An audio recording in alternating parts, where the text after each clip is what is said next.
Welcome back, fighters, to the Lucky Die in Kino. Previously, Greff gives Orkan carved away, Ivoris makes his sacrifice, Kith becomes wise, and Tawree finds toys for her kids. In the narrow window of time they have before Ivoris' mind-controlled enemy returns, the group engage Druid as their mountain drop distraction rocks the mine. Despite the empowerment from the blissful eclipse for Druid, Ivoris finally completes his contract with Dendar. Will Lethera give Greff his sword back? How much further are Liel and Leong? And what secret plots of the blissful eclipse lies at the center of the forge? I guess we're about to find out. Welcome back to the Lucky Die in Kino.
The five of you are making your way out very quickly from the chambers where you have just killed Druid. What do the four of you want to do? Lethera is just going to do basically as you direct. I believe we had like a guide in the ring. Am I misremembering? No, Ivoris will ask the ring. Okay, where to? Hello? Is this thing on? Hello? This thing on? Asking 1, 2. I'm getting bad reception. If my memory serves correctly, the second left after this, there should be a passage above. That should take you forward, and then you should be able to look down into the forge itself. Thank you. And Ivoris turns and starts to kind of do a follow me motion like thing. Are you going for speed or are you going for stealth? Well, we haven't discussed. I'm kind of spent. I don't have much more healing. Emergencies, maybe, but... I'm completely empty, but I fear that if we don't take the forge now, they will fortify it to such an extent we can never take it. Well, it sounds like we'll be able to see it from a safe place. Oh, that's super good. If we can get there quietly, we can determine whether we have time to gather ourselves. I can do quietly. Yeah. Are we going to go sneaky? If we're going to go sneaky, I can do that, yeah. Okay, come on. Oh, okay. Can you do the group thing? Yeah. All right, so Kith casts Pass Without Trace. Okay. Casts. Stop it. The five of you, because you can put it all five of you, correct? It's just an area, so I can get everybody. Perfect, yeah. Then you feel this like absolute kind of quietness, but it also has that. I don't know if anyone's ever been around like a mushroom field. You kind of get that kind of spory feel in your mouth. You just kind of get that everywhere. Oh, it tastes delicious. Just like pass. If you decide mushrooms taste delicious, that is your prerogative. That's literally my character. And the five of you make your way. Could I please have either two of you make stealth rolls or one of you decide to take the lead on a stealth roll? I'm not particularly good at stealth, so I will absolve myself of that. Nor Lethera, because she has exactly the same stats. Ivoris is plenty average at stealth. He's got like his just dex, and that's pretty much it. I'm pretty good at stealth. Same. Go for it. Should we both do it? I guess. Yeah, go for it. Both of you just roll a stealth check. Plus 10. That makes sense. Oh, 10. Oh, wait, plus 10? Oh, you have a plus 10. No. With add 10 onto it. Oh, okay. So I think Ivoris has a bunch of scrolls in his hand. Is that correct? You had handed Ivoris scrolls? I can't remember if those are I think you did. Yeah. Yeah, I think you have a bunch of scrolls. Tawree, what did you get? I got a 20. And Kith? 21. Woo. Nailed it. All right, let me just do some rolls for some of the Oh, no. Yuan-Ti and others wandering around. Kith, while I'm being Ivoris' brother. They are a little bit concerned because I thought Druid might be coming a little bit quicker than this. Like somewhere between 30 seconds and a minute is probably a bit long for the big guy to ignore an exploding mountain. He had to put his trousers on, you know. So Okay, many trouser snake jokes. Was Dindar eating them like just a dreamy thing, or was there a body there? Did we leave the body? There kind of wasn't really much of a body left. Oh, you're aware that Dendar was kind of eating it, but it was also very surreal, especially for those who have now just left that room. Everything feels kind of woozy and hazy about the room. You're not 100% sure the specific details that went on, much like you're trying to hold on to a dream. Everything feels super strange. But, you know, maybe that's just that might adrenaline. Confuse them for a while. If they like the body. I do like the idea that they ate the body in the physical world, even though they ate it in the dream world. Like, that is pretty fucking, like, nightmarish. Nightmare. So the five of you manage to wake your way along this corridor and you take the directions that your ring friend has given you. And as you get there, you look up and you can see that there is this kind of very small kind of crack. And if you tip your head in a certain way, you can see that there is actually a bit of a passage or a bit of a hidey hole above that. It's about 10 feet up. I think most of you can jump up there, or at least grab hold. Yeah, through teamwork, we should be able to get there, no prob. Yeah, and through teamwork and a mixture of everything tasting like mushrooms and spores, you managed to climb your way back up into this kind of like, I kind of not exactly like a chasm, but kind of like a passageway, and it's very thin. Is like that you the one only we came just from? managed to. No, it's not. This is Okay. a different place. This is a different mixture of kind of tunnels just above where you are, and when you're up there, it feels very narrow. The walls are very steep and it ends in kind of like a point. And as you look around and get used to the darkness of the particular area, you notice that there are cracks and you can see that pieces of wood have been wedged in here and you can see some of them have fallen. This place doesn't look and it doesn't feel very stable. Do you adventure on, adventurers? Are you sure we are on the right path? It is a little narrowing than when I was here before. You said there were little cracks with pieces of wood wedged in them. Is there any, like, can we see beyond the cracks through where there aren't pieces of wood, or? Not really. It's, you know, like if you crack an egg, the whole thing doesn't fall apart. But if you take the shell, the kind of like the membrane out behind it, the whole thing is going to fall. It's just basically cracks that are looking pretty deep, but they're not wide enough to put anything in. The widest point, maybe you could put fingers in there, but you probably wouldn't want to on the off chance the mountain does shift a little and trap your finger. So just to understand you right, the wood in there is to make sure that the cracks don't go together, or? We're in a could you take a survival check for me? Oh, okay. If I'm understanding it correctly, this is an old tunnel that has been like showing the signs of collapsing, and the wood is there to reinforce it. But so actually, there are two theories on why you stick wood into a mine. One is if the mountain begins to shift slightly, the wood is going to fall and crack. So any sounds of cracking means that something inevitable is going to come. The alternative theory is that it's holding the forces of a mountain at bay.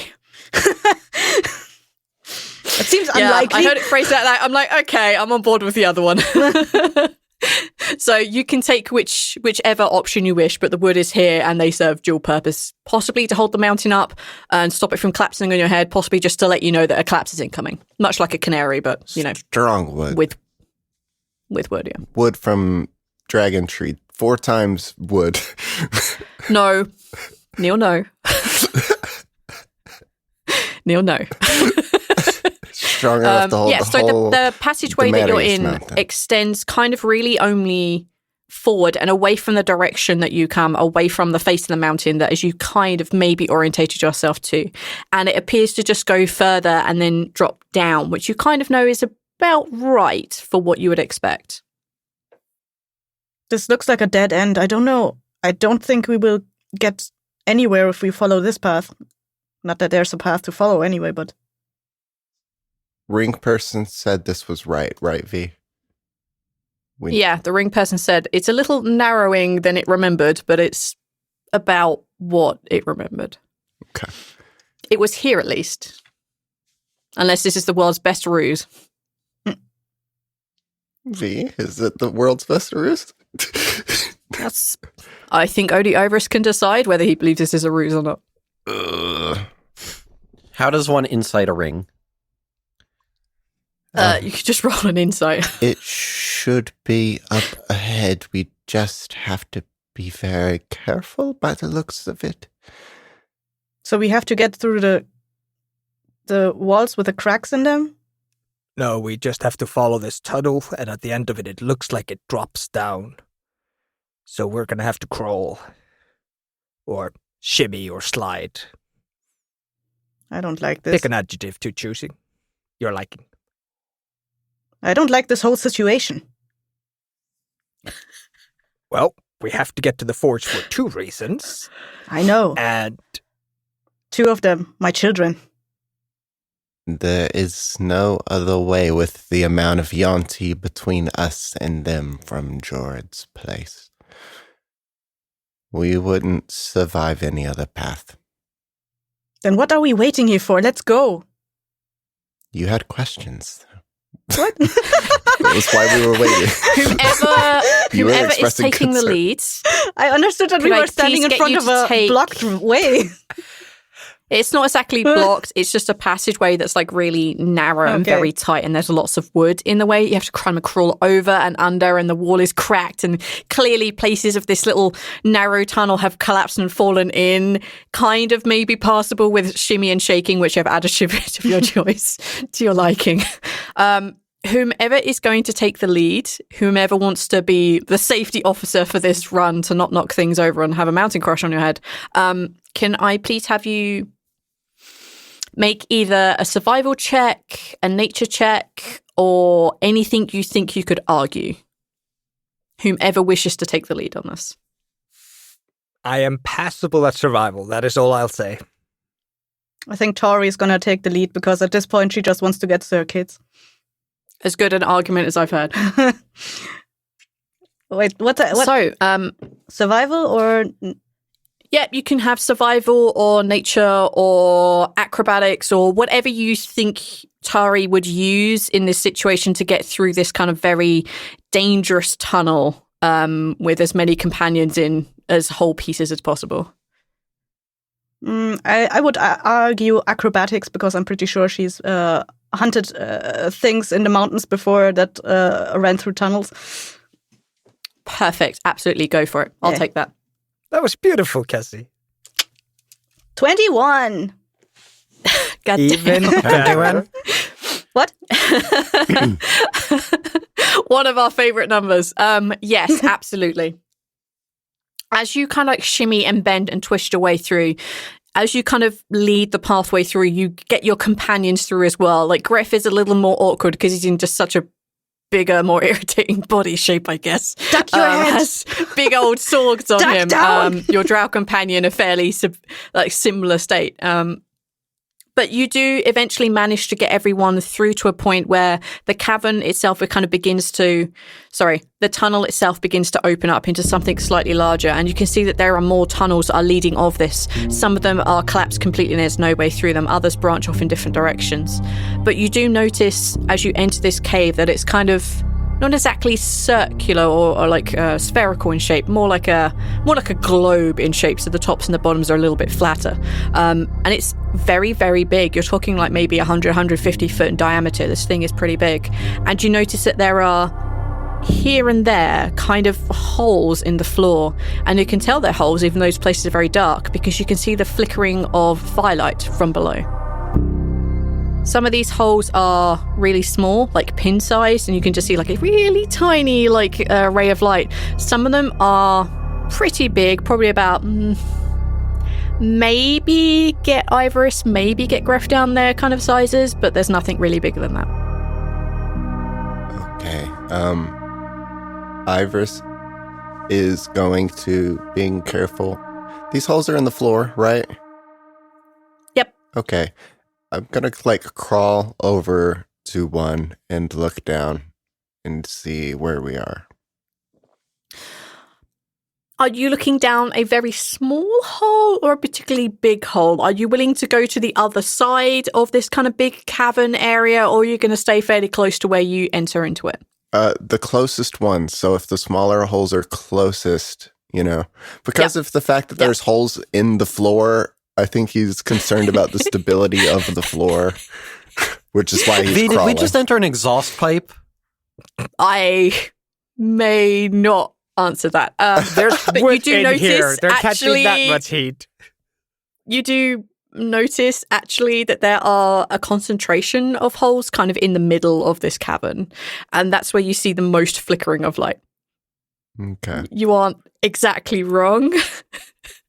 Is the light because you said something like firelight from beneath? Is it? Does it look like there's a light inside of each of them, like a separate light, or like there's a no? Like you would be able to tell from underneath. looking at it. It's like you'd be able to tell that there's basically one big area that has fire, and that is basically you can tell that it from looking at the different holes. It's the same thing that's lighting them up. It's the same light source. So you could be led to believe that the room or area underneath this is one big area. Is the floor also hot? How much soot and ash is there? As Ivoris steps over, you do notice that, there's some soot that's being kicked up. It is a little warmer in here, and you can feel the air is moving quite quickly. Not exactly through the passage you came through. That's kind of a little bit of dead air, but some of the passages ahead of you, you can definitely tell there is wind whistling through it, and you can feel like an influx of warmth up here. Ivoris, as you begin to slowly crawl your way across, you notice that the ground is kind of very sooty, but it's strangely also very sticky. There's something not right about this. And as you crawl your way over to the small hole, could I please get you to make a perception check? Oh no, V. What? What have you done? Why is it nothing? Sticky? That's the part that Why is this always my fault? I hope you didn't need that other eye, Ivoris, because you're about to get it burned out. I hope this... Why is this always my fault, guys? You set up these situations. I'm just telling you what the world is doing. All right, this is not my fault. So about that other eye. I have ash in my eye. Ow. Ow, ow, ow. Ivoris, what did you get on your perception roll? 2. A 2. Excellent. So a natural 1. You look down, and all you can see is basically a dark, kind of black stonish floor, and you can see the flickering of flames, but you can't hear anything significant other than the whistling of the kind of draft and exhaust that is going around you. You really can't see anything. Maybe this hole is too small, or maybe there's just nothing underneath it. Yeah. Also, you have pink eye now. No. No, he doesn't have an eye at all. You still have an eye.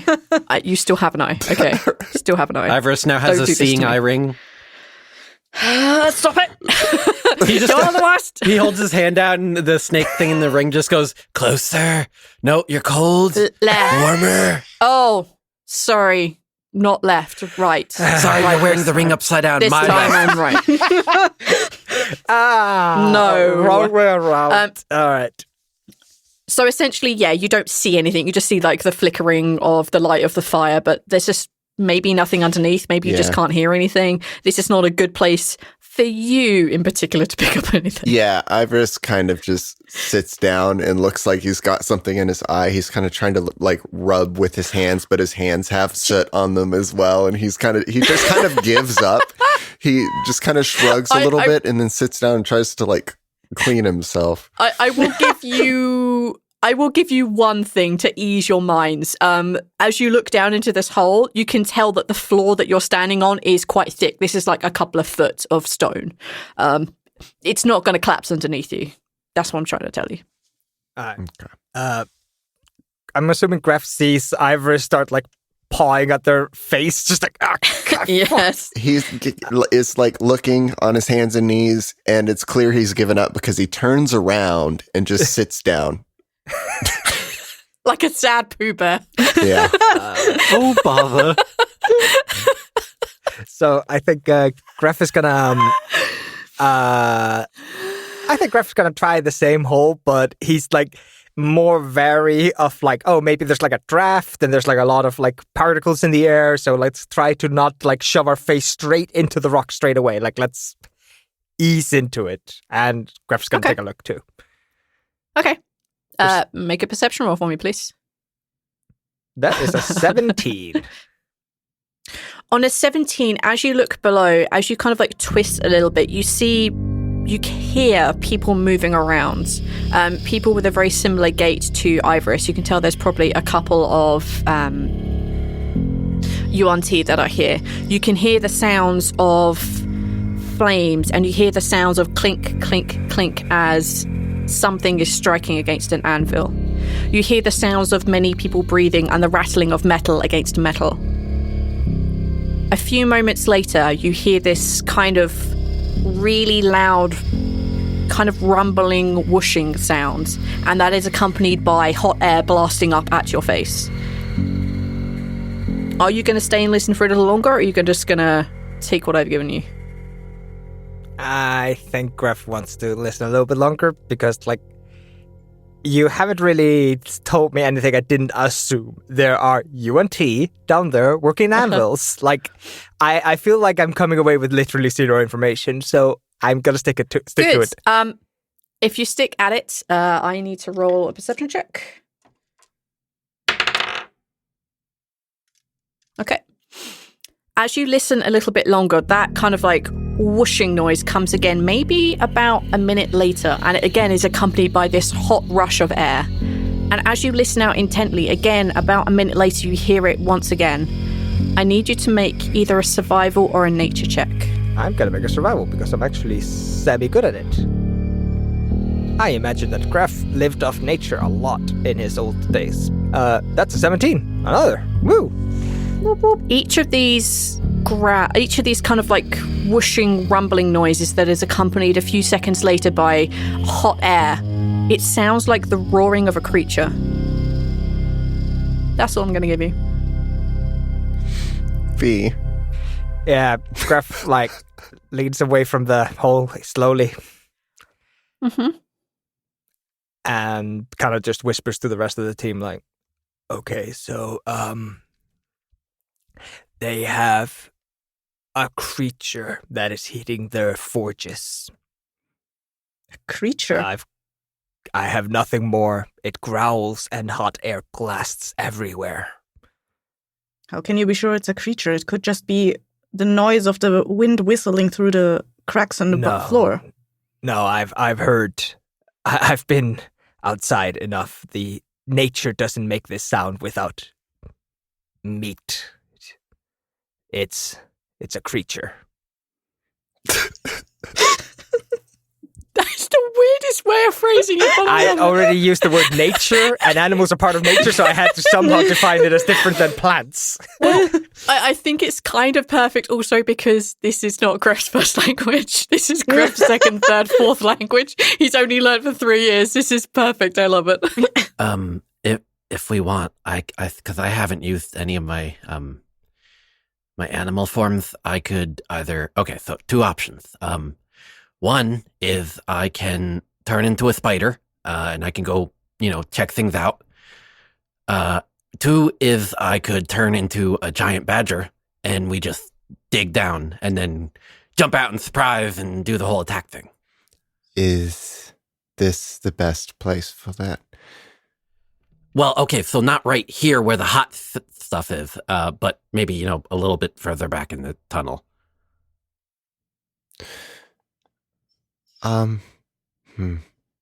Iris wants to do a vision. Okay. I want to see if there's a future point at which that creature interferes with anything that we're doing here to try to learn about the creature. Okay, go ahead. God damn it. Damn. What did you get? It's an 8. No, you get nothing whatsoever, I'm afraid. He's even more blind on his other eye. Yeah. No, he no longer does blind. It's like it's so momentary now. No, you get nothing whatsoever. I'm gonna say, because you have tried to do something magical, something didn't feel as easy or as comfortable as you've become with your futures check. There's something odd here. Okay. Could I get everyone's passive perceptions, please? It's only like 16 for me, I think. Remind me 16 how. level of authority. 17. It is your perception plus 10, Cassie. Yeah. Unless you have Oh, specific feats. But okay, I assume you 16. don't. Yeah, 16, 17, and Ivoris? Perception? I'm going to guess 11. Yeah. Yeah.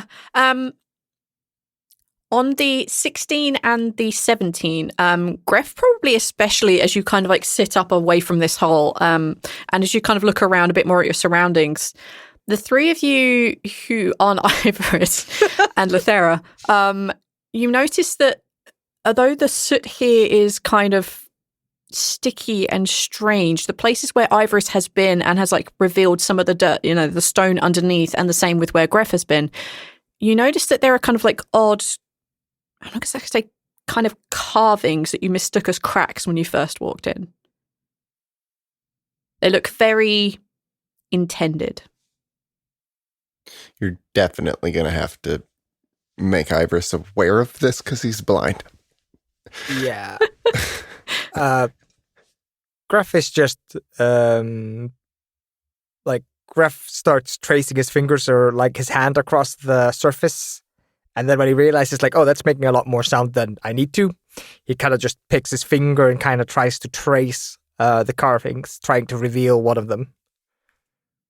As you begin to trace your fingers along, you realize that this is all part of one larger carving. You take a few steps and a few more steps, and this line is not finishing. And as you look around and you like take a few steps away and clear soot in a different place, this is one very large carving on the floor of where you're standing, and it covers the entirety of the cavern. Yeah, I hope Ivoris has noticed what Greff is doing, because Greff is freaking out now. Like, This oh no, looks magic. This looks very decorative for a floor. Can Ivoris, what is the thing that cleans people? Prestidigitation. Yes, I have that. Is that something he can do? I would not recommend water. If it goes down those holes, you're fucked. Is that something he can do quietly enough to clear this off? I'm going to say yes. It would take a long ass time for you to do it. But if you wanted to clear the entire floor, yeah, it would take a while. That's all. A couple of minutes. Yeah, he wants to try to save time by following the design a little bit and getting the most concentrated pattern areas, and then kind of trying to guess from leaving a lot extrapolate from the available data. Extrapolating from incomplete data. Yeah, you go around and you clean as much of this off as possible. The others, I'm assuming, probably aren't just going to stand by and do nothing, and any help is any help.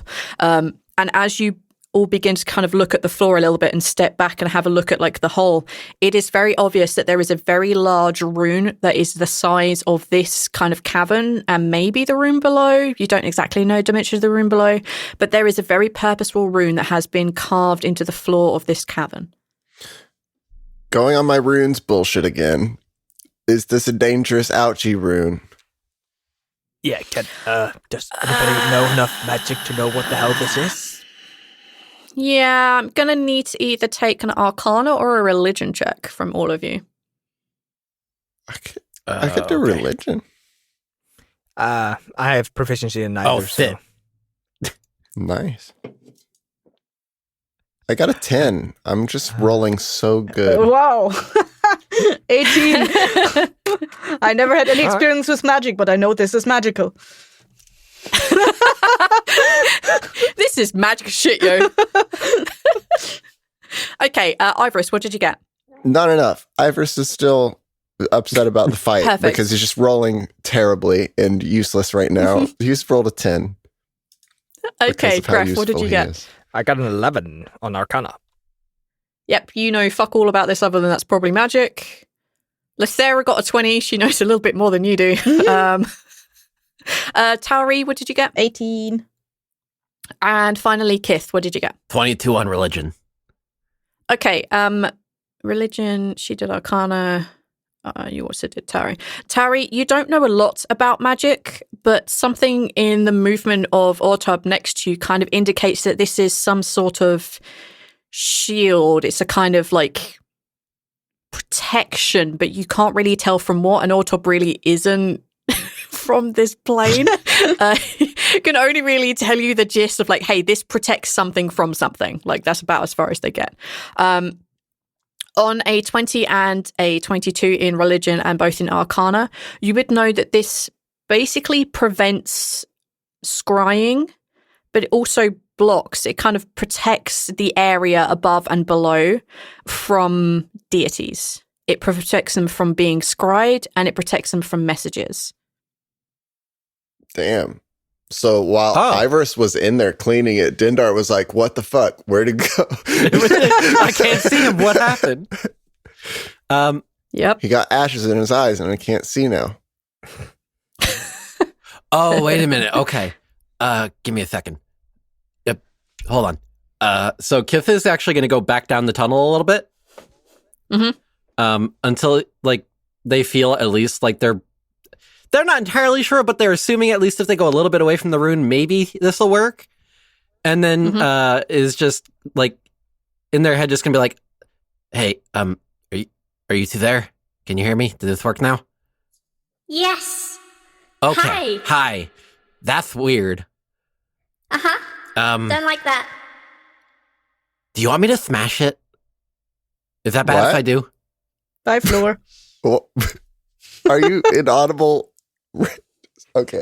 Never mind. Smash! She's inaudible. It's talking into his mind. It would be really good. From what I understand, there are people there that kind of need a little bit of rescuing, a little bit of help, and they can't get access to their gods right now. So it would be kind of good if you could find a way of destroying it, but that's going to take some significant magic. You're just going to have to really focus on dispelling some of this. Oh. Because even, yeah. Oh, it will require that magic. Okay. Yeah. But if I'm right from what the other gods are saying, Start again. Starting. There are some people down there who can dispel some of this, and that will be enough, but they need to get here. But unfortunately, if we are correct, and if the other gods are correct about the last time they saw them, they think they are in that room below. So, should I dispel this if I can? I could try. Or is it better if me and my friends just go down there, do the thing, and then I guess I'll let you know what happens if we survive? I believe that you could try, and that would probably help the people below a lot, which would in turn help you. And if not, then I guess you go down there without them at their full power. I see. Okay. All right. Let's go. So Kith Travel goes safely. back into the room and is like, guys, hey. Yeah. Yes. Okay. So I checked in because I realized what this whole thing is. And I checked in, with... Is it going to explode? Is it dangerous? So what it is, it prevents things like scrying, but it also prevents the deities from being able to, do their thing, helping people and stuff in the area. So that's like right now they can't hear me. I can't get in touch with them. They're because this is messing with it. If I can dispel it. There are people in the forge area that their gods can help them so they can help us. Apparently there's people down there that can help us take the forts. But I need to dispel the shield. Okay, so I guess the assumption is that there are holy people down there that have been cut off from their gods and can't use their powers. All right. If I can dispel this, their gods can help them, and then they can help us. Okay, so I guess the assumption here is then if we dispel it, we're going in. We can't exactly dispel it and then wait until we feel we're ready for a fight. That's what it seems like, so I have an idea. What if I turn into the giant badger, dig a tunnel just close to the cave, all right, just below, so that, like, Greff, you could, like, smash through it when we're done. Okay. And then I'll come back up here, try to dispel the thing. And then with any luck, it'll be gone. And then we go in, swords and magic and yeah. I'm not very good at plans, but that's all I got. Is that okay? Okay. I have a question for V, I guess. Sure. You said that the tunnel dipped down the further we went. Are we at the end of the dip, or is there further? So you folks are kind of in the cavern, and you can see that there are actually a couple of other passageways that lead off. You haven't explored them. You have a couple of holes that you haven't looked down yet. One of the passageways is completely blocked off, and there's no chance of getting down there. But you kind of have gone down as far as you are aware, as far as you can go, but you haven't explored the rest of, like, the alternative ways out. Okay. I would like to check the area a little bit more. Just explore, just map out a little bit. Maybe we can get a better angle, better vision, but I think it is definitely a good plan to break the rune to start with. And what we do in the follow of that, if we go badger form or what, that needs to be seen. Well, if I do the badger after, the people down below, the bad people down below might know. So we won't have enough time for me to really burrow all the way there. All right. Okay. Let's just explore a little bit more. Just a little bit. Okay. All right. Greff wants to look around a little bit, and he wants to make sure that he stays within the pass without trace.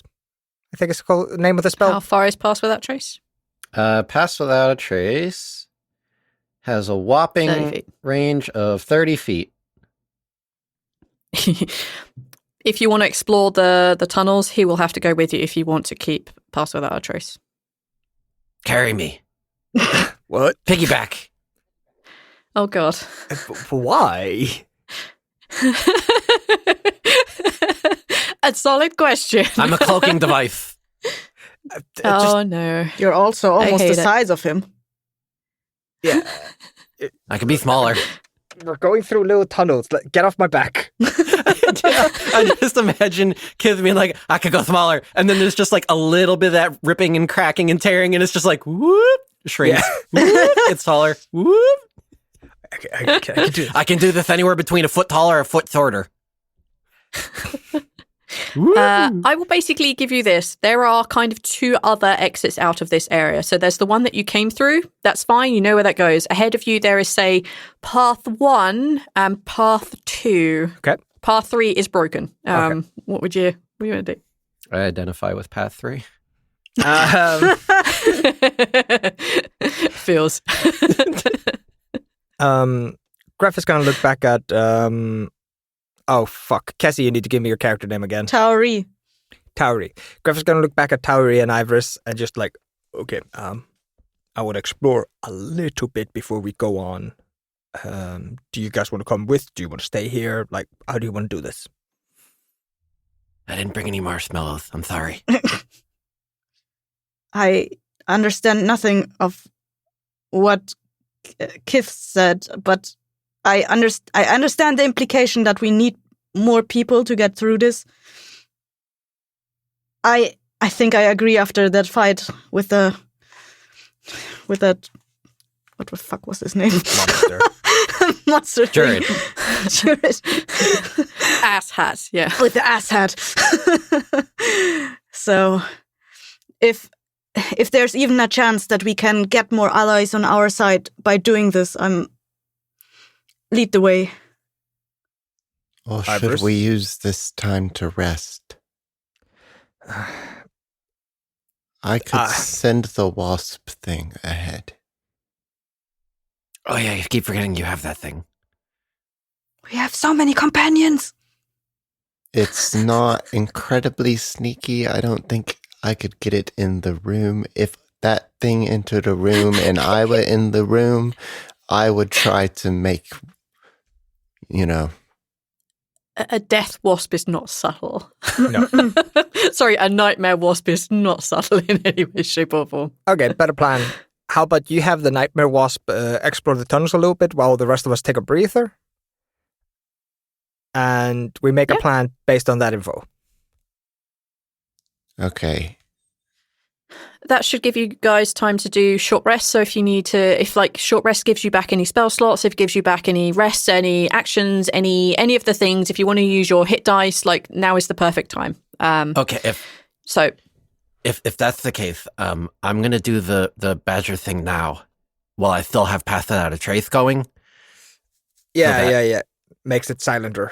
Right. That way, try to be sneaky about it, and then that way we can take the short rest, and then that way I can turn into an animal again, because otherwise it uses that up, and then Mm-hmm. We need to be prepared. It probably wouldn't take you long in your badger form to dig down.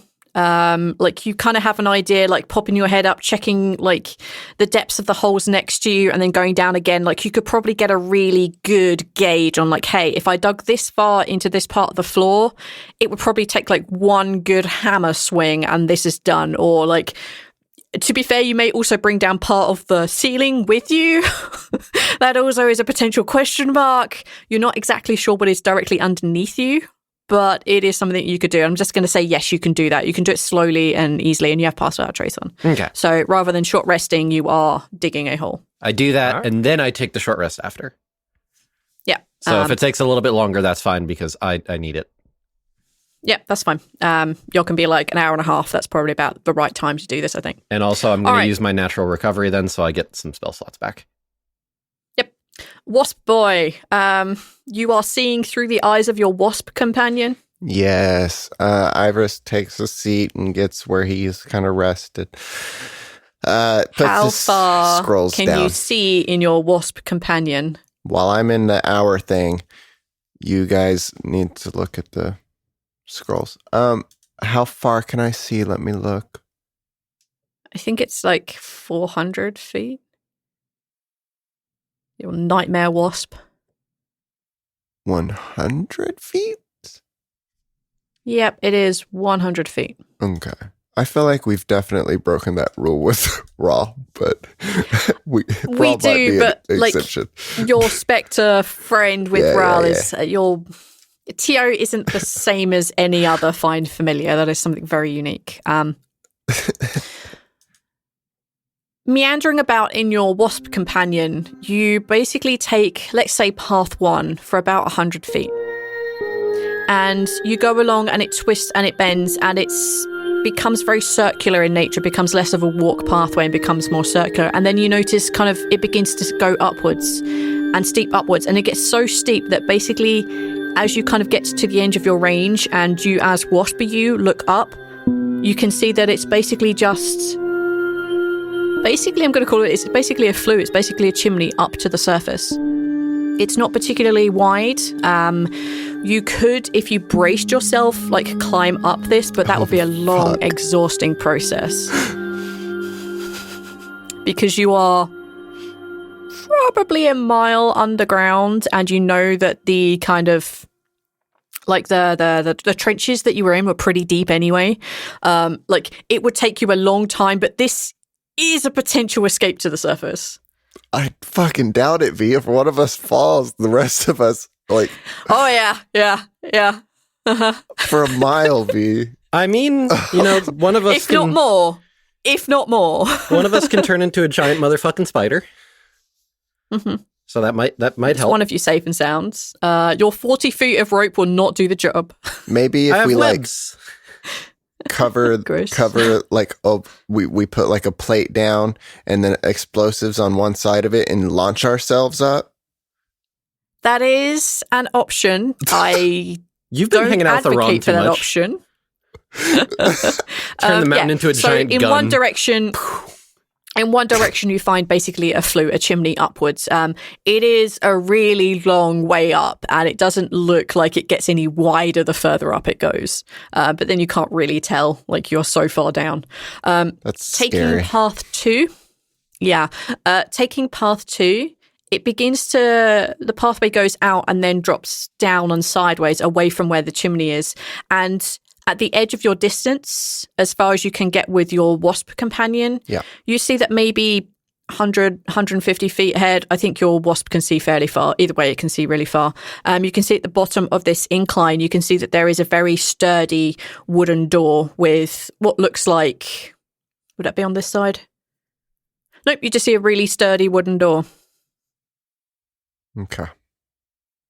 You would estimate maybe it's on the same level as maybe the room beneath the kind of area that you guys are hiding out in. Okay. Ivoris comes to and relays that one of the ways is just a huge tunnel upwards, and the other way, it seems like there might be a way for us to get down the other way. There's a door anyways, and it kind of goes down, I think. Okay, this might be a cheeky question, but can the death wasp squeeze its way through the third tunnel? Or are you just gonna tell me that you as a DM didn't prepare what's behind the third tunnel? Fuck you, man. Yes. I would do it. I take that as a personal affront and a challenge. Fuck you, sir. Yes, you can go through there in your death wasp. Okay. Fuck you, Aethel. Negative inspiration for you. What? Don't challenge me. I'm actually your god. I wasn't challenging you. I was just being honest that when I do shit like this, I often go like, oh yeah, and there's also a collapsed tunnel and I never decide what was behind it. I don't know what's behind it, but we're about to find out. Do you want to go through as a wasp? Yeah, it sounded like I was gonna do that, B. Fuck you for challenging me and calling me out. Fine. Let's find out what's behind it. Can I please have your your nightmare wasp make a perception roll, please? That it's is gonna a be good question. like a psychic death wasp eater. It's going to be like a kind of like this humanoid figure that's like 5'9" and has like an orangey beard and dark hair, wearing like a black t-shirt and a big like middle finger up at like the nightmare wasp that is coming for it. I'm not sure we have a nightmare wasp character sheet. Then just roll your perception. It's fine. We'll make it work. I mean, if it's just a giant wasp, I have that. Oh, yeah, do that. You have giant wasp stats. It's a giant wasp stats, but wasp-sized. I mean, what do you need to know? Perception, please. Giant wasp. Giant wasp perception is a flat +0. They're not very perceptive. Okay. So I rolled a 5 then. Your nightmare wasp kind of like wiggles its way through the debris that is here, and as it kind of like finally manages to get out on the other side, it just sees darkness ahead. It doesn't see anything else. It's not magical darkness. It just, the tunnel goes on for so far and then finally drops down. It's just darkness. And it doesn't know if it's hot because of all the physical exertion it went through or whether it's just feeling a different warmth on the other side. That's all you're having. Okay, Ivoris comes back and shrugs. Thank you. Fuck you, Aethel. I feel like you're taking this way too personally. As is my prerogative. Yeah, you don't find anything massively useful on the other side, at least not without digging. Okay. All right. My gut feeling says we destroy the runes here and we rush down tunnel 2, as to not bring down half the roof on top of us as we go down through the badger hole. I think the badger hole... Okay, let me put it like this. If we were going with flair over finesse, badger hole all the way. Okay. But I feel... How about... Is everyone that's down there... We need to figure out where everyone is so that we don't collapse the roof in the wrong place. But if we could collapse the roof in the right place... If the room is divided, most of everyone should be in cages, right? Unless they're being used. To work the forge or whatever. Yeah, the anvils. Hey, can't you send your wasp through one of the larger cracks in the floor? I mean... We're assuming that if they see a wasp, they're gonna assume shit's fucky-wucky. It can just... Or they're going to be like, kill the wasp. But at least it can look through. Normal response. Uh-huh. I don't know. Are nightmare wasps native to the desert? Depends whose nightmare, I guess. I mean, it can just stick in the crack at the top and look down. If you want, yeah. At the end of the badger hole, I can try to put like a little hole in there and just see if we can get a better view. Oh yeah, the wasp can probably do the whole like walk on walls things, right? Yeah. Yeah, if it just scurries out of the hole, it doesn't fly anything, we might be able to get a genuine view. Okay. Is V gonna allow these shenanigans? Neil is not on board on this, and we are just planning what to do with his wasp. No, Ivoris is just not confident that the wasp is very capable, so I'm going to give it guidance. You have to believe in your wasp. Kith. You have to encourage it. You are trying to make a really tiny wasp-sized hole. Yes. Okay. I'm going to need you to roll a d20. Okay. How big are these wasps? This will determine as to whether this is going to get noticed. Yeah, it's poking a hole through the ceiling, like little specks of dust. It's not very likely. Okay. Can I make an argument here? But it could happen. Aren't there already holes in the go ahead. ceiling? That's what I was talking about. Why don't we just use the cracks that are already there? There's already holes in the roof. Well, no, but the problem is that the holes that are in the floor here are looking down into, assumably, the forge itself. And what my assumption is that my tunnel would go into the area that's not where the fucking fire is. Yeah. Yeah, so the big 150-foot-ish area, you've dug a hole which is not over where most of the flames and the heat and the light is coming from, so you wouldn't be directly over the forge itself. Right. But there could still be people and things underneath it. Fair. I would like to argue using sleight of hand because I'm trying to be very careful and precise with this. Uh-huh. That's it. Yes, go ahead. All right. Go ahead. I'm going to guidance myself. Copycat. Copy badger. What the fuck you mean cat? What? I'm not a badger right now, for clarification. Copying a cat. I could copy a cat, but cats can't dig You're around. already a copycat. You copied Ivoris. Oh, yeah, I am. Fuck, I am copying big old a cat. Shit. No, I'm copying a snake cat. Please roll sleight of hand. All right.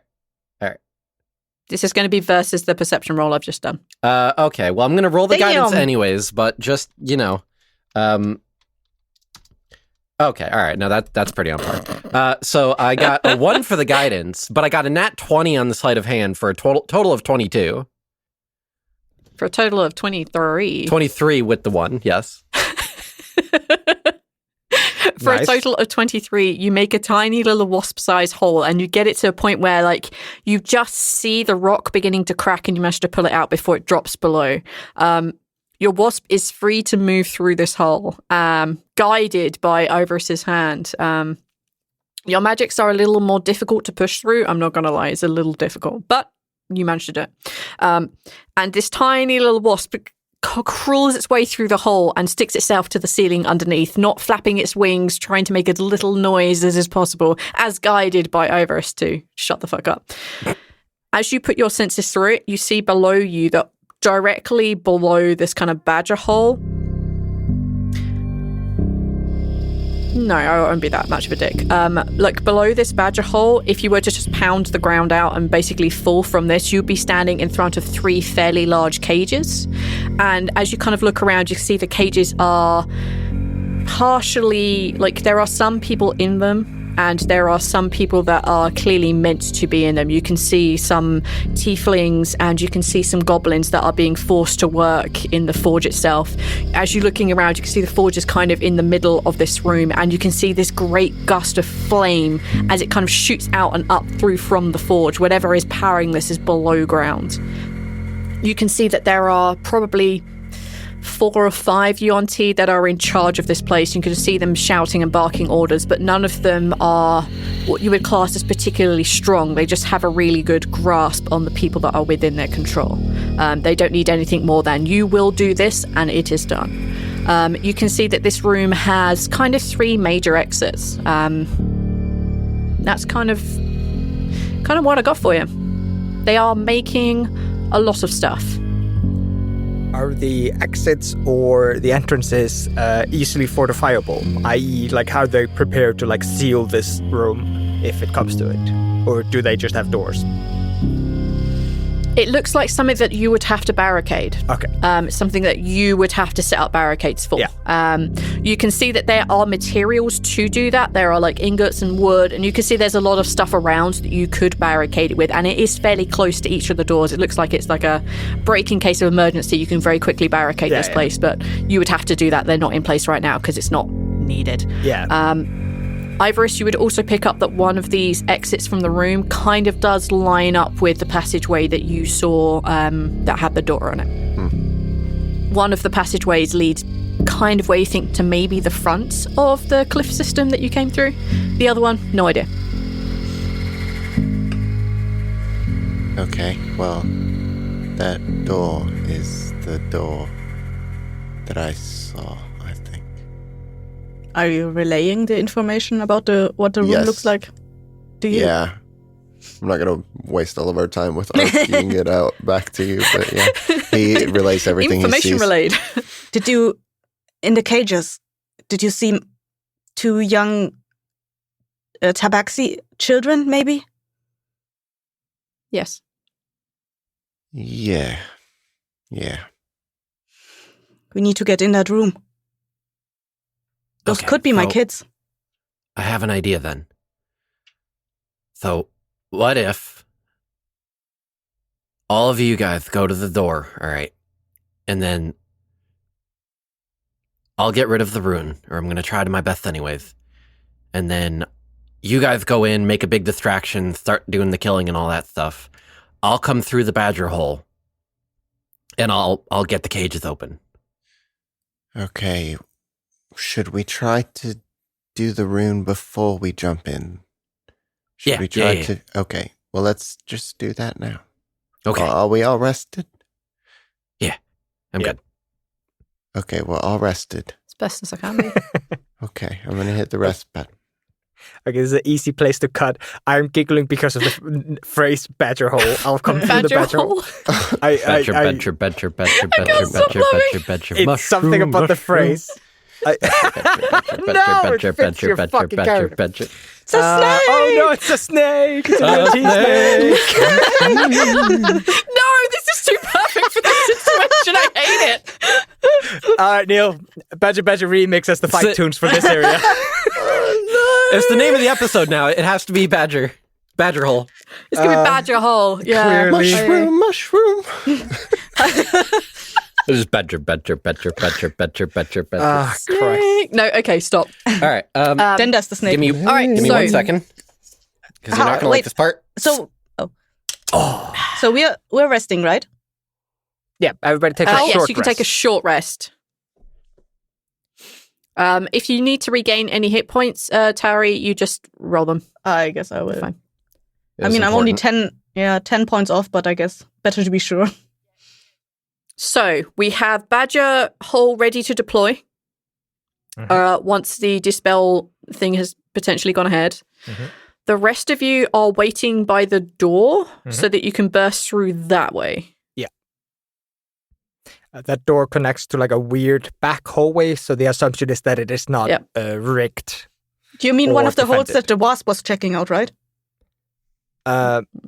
No, so there's a passageway that leads downwards, and that would lead you into the forge area itself, and that's the one that had the door on it.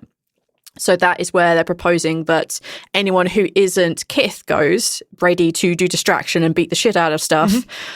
Kith is going to stay behind to potentially dispel the rune if possible, and regardless of the outcome, jump through the badger hole to get everyone out of the cages. Okay. So who's at the door? We're behind the badger. You, me, and Ivoris. Yeah. Oh, okay. Yeah. And Lethera. I thought we were waiting at the badger hole. Now, I'm just going to put. Okay. I'm just going to put this forward. Lethera might not want to go to the door because Lethera wants to save her kids. Like I'm just going to put that out. Not Lethera. Tawree. Tawree, sorry. Fuck. Lethera is your muscle buddy. Yeah. The one who has your organ carved. Yeah, I was actually about to bring that up. As y'all are kind of getting ready and holes are being dug and everyone's just like chilling out, maxing, Lethera basically nudges Greff and flips the sword around and offers Orcan carved back. I think you drop this. I think this might be a little bit more useful to you. I'm not feeling the magic in this. I guess the magic may be a little bit sentimental. And Greff takes it. I think Greff has a spare longsword in case she doesn't have one. I hope so, because I've only got Ivoris' sword. Hey, you want the big fuck off? off? If I could guy have sword? a big two-handed sword. I have Jared's sword. You want that? He doesn't have Ivoris' sword. Or she, whoever. Lethera doesn't have it anymore. We were arguing when we did discover whether or not Lethera would have Orcan carved, whether it would have Ivoris' sword. No, Ivoris' sword was taken by the tabaxi that was staying to kill the other person. Oh, yeah. Okay, yeah. But Greff should have a spare longsword from back when he just had Orcan carved and a standard sword. So Greff would pass that over. Although I am quite interested in what the big fuck off guy's sword does or what it is. That's why I took it. Yeah. You're going to make me dig out Jared's fucking stat sheet. Yes. I was going to ask at some point. I just don't have Identify. What if I burnt it, yo? So you've only, once you release them, Kith, you've probably got about 60 feet to get them to wherever that exit door is, if that's the way you decide to evacuate, folks. If not, there is the mysterious third path. All right. So we have 4 people waiting by the door, and we have Kith ready to dispel. All right, Kith, let's kick it off. All right. Because I realized something that's very handy. In that I can use guidance on my dispel magics. Yeah, I think so. It's the same as you can use bardic inspiration and that kind of shit on it. Because it's considered an ability check, yeah. Yep. So, also, Jack of all trades you can use on it too. Bards are great. I don't have that. You don't have Rowena's book? Not in this orientation. No, I honestly forget I have that book sometimes. It's super useful. A little bit. There's a bunch of spells in there too. Anyway, go on. All right, Kith, let's do a dispel magic. All right. You don't know how many shots you've got of this. No. So Kith is going to guidance themselves and then going to dispel magic. Let's pray to whatever fucking gods you believe in. And then... Oh no, the gods can't hear you. Oh no. First roll is a 15. As you summon up the magics, as you place your hands on the rune to dispel it, you feel a strange reverberation. The energy that you're trying to dispel is so much more powerful than what you've managed to put out. Fuck. This is going to be difficult. Okay. One more time. Kith rubs her hands furiously together, and there's a little bit of static on the fur, and it's okay, not like that, not like that. Puts the fur down. Oh, uncomfortable. And one more time, please. It doesn't even fucking matter what I roll. That was a 10. Nope. And then if the guidance doesn't matter on that one. Yeah, the guidance wouldn't matter. As you kind of, again, put your hands down to try and it's just, there's something draining in it. And this is just, maybe it's just the scale is too big. Maybe whoever put this magic down is just far more powerful than you. You cannot budge this magic at all. I Do have you not have an inspiration sitting around? No. Make a random line through the Anyone runes. else have an inspiration? Cross it out. I have an idea. Kith is going to go run quietly, go get Ivoris and be like, Ivoris, hey. Yeah.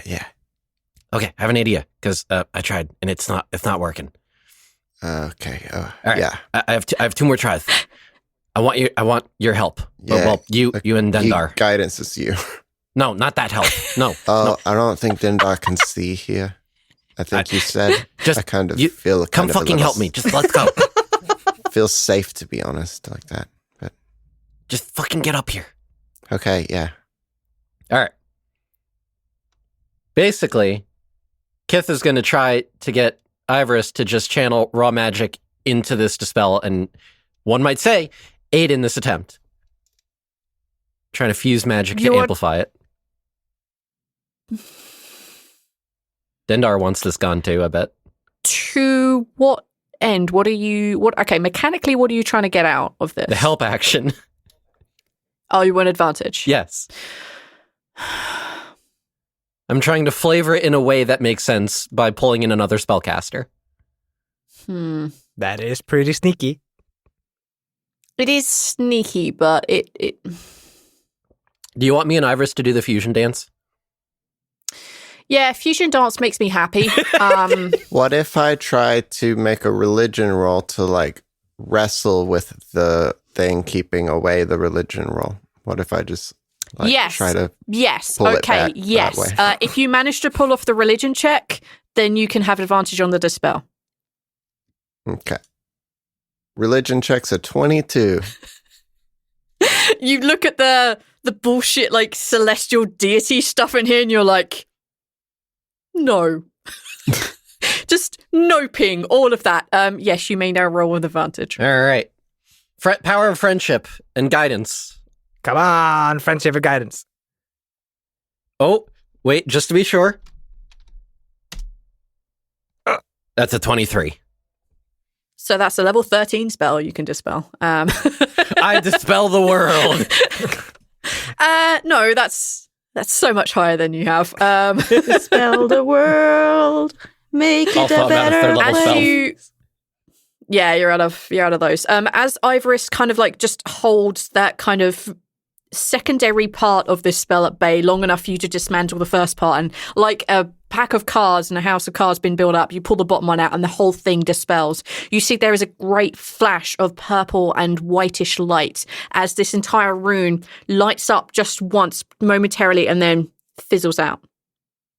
There is not a single sound. Run, go, quick. Hello again, Dendar. Okay. Hello, Kick down darkness, door. my old friend. Yeah. Is Greff about to breach, like... Yeah, if there's like a giant fuck off light that like flashes throughout the tunnels, Greff's like, well, Yeah, they you would saw see that, so I'm gonna fucking kick down the door and start killing motherfuckers to draw attention away from my flashy light friends. Kith is running to the badger hole and mentally is going, I did it. We believed in you, always. I'm so excited you did it! Everyone's gonna be so happy! Time to kick ass. Okay. Greff, Yes. as you see this flash of purple and whitish light going off, Lethera looks at you and you both have that identical thought of breaching this door. You may attack the door with advantage if your plan is just to kick it open. All right. Sure. Let's just attack it with advantage. Attack the door. Just a strength check. I attacked the door. Or athletics, I guess. Yeah, I'd argue an athletics check. Yep. She has exactly the same stats, so she's helping. 23. Fuck your door. Let's see what the lock on this door is. Yeah, close enough. As you go to kick it, like it begins to like rebound back a little bit, and then you see Lithera like kicking the last of it. Between the two of you, manage to get this thing down. The door shatters into pieces. You see that there are kind of like bits of lock and bolts that have been slid across that have just bent and buckled under your combined power. All right, folks. Are you as Badger Kith or as even Kith? Are you just waiting until you hear chaos? I'm waiting until I hear chaos, and then I'm gonna like fucking drop kick where I put the little hole in the stone. Mm-hmm. And then go right in. In that case, I need everyone to roll initiative. Kith, I want you to roll initiative, but you're not going to be on the first round. Okay. Quick question. Unless you're like prepping something. Yes, Greff. Is Ivoris not with Kith right now? I told Ivoris to run. Okay. Mm-hmm. I'm close behind y'all. Okay. Yeah, it wouldn't take very long to catch up, and like, all right. I'm happy to hand wave the distance on that. I don't give a shit. No problem. Here we go. Initiative time, please. Oh, damn, 6. Oh, I'm standing behind all of you. I'm like, I'm waiting until you kick that door in. Okay, Tawree has a 6. Yeah. Greff has how much? 18, which I have helpfully drawn. Thank you, Kith. What did you get? 12. Ivoris? 14. Ivoris, what is your dexterity? 18 plus 4. Okay, you go ahead of Lithera. All right. You've managed to dispel the things, so that means a couple of my other dudes come into play. All right, top of the round. Greff, you and Lithera have kicked the shit out of this door. Ahead of you, there is a passageway that arcs round to the right, and it's only a couple of steps until basically you can see the entirety of the forge ahead of you. You can see there is a pathway that leads off to the right. There is a pathway almost directly opposite you. In the very center, there is a forge, and every time in beating them, say, coincidentally, as you arrive, you see this jet of flame just shoot up into the, up out of the forge, and that's basically in the middle. You can see that there are basically 4 Yuan-Ti broodguard-looking motherfuckers that are wandering around and commanding and issuing orders. You can see that there are plenty of people here who have manacles on. Some of them look like they have... Would Greff have ever visited a prison in Discora? No, I think Greff very much rode like a fine line between legal and unlawful, and I've always imagined Greff was very lucky back on Discora, that like things did never really turn bad for him. That's why like almost as soon as he enters Kino, everything went to shit for him. It's like, yeah, your luck ran out, motherfucker. Okay, in that case, you notice that as you kind of like come crashing around, all of you would see that some of the prisoners have kind of what looks like a very fine, magical-looking bracelets or anklets on them. Some of them have manacles on, so they can't move very far. Tawree, as you come crashing around the side with everybody else, you can see that your two cubs, are in one of the cages with a very pissed-off-looking yellow tiefling just standing in front of them, and like kind of like they realize shit has gone south and they don't know what the fuck they're doing, but they are standing between like the cubs and anything else. You also note a very old looking tabaxi guy who is laid and curled up in basically the floor of one of these cages. This is the chaos that you see. What do you want to do, Greff? Is sprinting right at the first Yuan-Ti. If he can get to him, it's just a matter of slaying them. The thought process here is from what Greff has been taught from Ivoris about the Yuan-Ti, is they are very self-centered, self-serving, and if they think a fight is not going to go their way, they're going to run. And the intention is to try to kill somebody in just like as quickly, and the other thing to just go like, okay, no. You basically want to overwhelming intimidate force these motherfuckers. Yes. Right, okay. Perfect. Yeah, absolutely. I'm going to say yes, you can get to the first one, like, very quickly. Like, as this kind of, like, flash of light goes around, you see them all looking up, looking annoyed. You see they've all readied weapons. They're all kind of ready, but they don't know where the attack is coming from. They assume the ceiling, and then plamp, plamp, plamp, plamp, plamp. As lots of people come rushing around, they turn and they face you. You can absolutely get to one in this round. All right. Greff's going to just start throwing hits at this motherfucker. So he's just gonna bring his big magical sword down on him for a 23 to hit. That one hits. And that's a whopping 21 damage. Woo. Kill him! Nope, not death. Sorry. No death in one. Again, 25. Jesus. Yes. 9 damage. Somewhat poorer than the last attack. Yeah, my last attack was a really high roll. Yeah, it was pretty good. As you kind of like slash left and slash right with this kind of like two-handed magic sword, you see that you managed to carve quite deeply into his chest, and you can see one of its arms like kind of beginning to hang loosely by its side. Not the fighting arm. The fighting arm is still good to go. Anything else Greff would like to do? For his bonus action, he's gonna shove the orcan carved almost straight through the middle of its chest. That's a bold claim. 12 to hit. Yeah, no shots. Yeah. You're not quite used to orcan carved being back in your hand again. Yeah. It feels much like, you know, Lethera has played with it too much. Something not right about it. She fucked it up. Yep. The weight's all off. She started like picking at the bindings. You're like, why? Okay. You make 2 very solid hits on this thing. Okay, and you're basically face to face with it. Just behind it is basically the forge, and you can see that some of the prisoners have looked at what's going on, and they are just fleeing to the edges. They're just getting out of the way of whatever chaos is happening here. Okay, I want to say one more thing. Greff knows about domination. Greff knows he's susceptible to it. So his intention is literally just to be like warrior screaming his fucking head off, trying to drown out any noise that could enter his head. Okay, I'll bear that in mind. Thank you. It's going berserk. Basically. Well, okay. V, what I'm gonna do is I'm going to, as if this were a nightmare, I'm going to reach in to that forge and pull out a flaming sphere spell. I cast flaming sphere. Okay, alright, yeah, cool.